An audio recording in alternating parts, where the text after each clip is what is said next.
It's very cold, it's very chilly that it gets to your bone. Culture shock isn't always the biggest challenge for newcomers to Calgary. Sometimes it's the weather. That's exactly what happened to Maha Umalos after making the move from the Philippines and getting her first real taste of Canadian winter.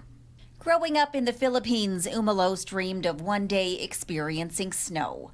She moved to Calgary in August of 2018, and just a few weeks later, her wish came true.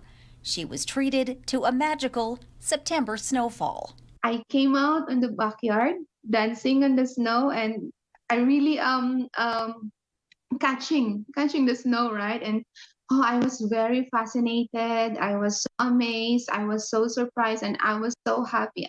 The feeling was so great that I couldn't explain. But it wasn't too long before Umalos experienced a Calgary winter in all its glory, at more than 30 below freezing, and she quickly realized the clothes she packed weren't going to cut it. I brought all the thick clothes that I have in the Philippines, but I don't have that much, right? Because it's so very hot in the Philippines. Umalos wasn't prepared for the hefty price tags attached to warm winter clothing, and she was grateful to receive boots and a coat from members of the Filipino community.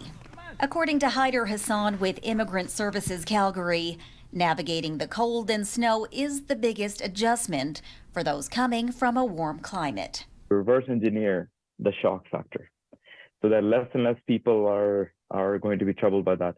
And we don't want to get into the negative, the unintended consequences, right, of not getting winter tires or just waiting on public transit when, not giving yourself enough time to go to a job interview. Hassan recommends that newcomers give themselves time to actually climatize.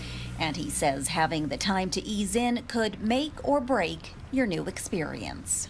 As for Umalos, well, she says the best way to transition is to just embrace the snow. So here goes nothing.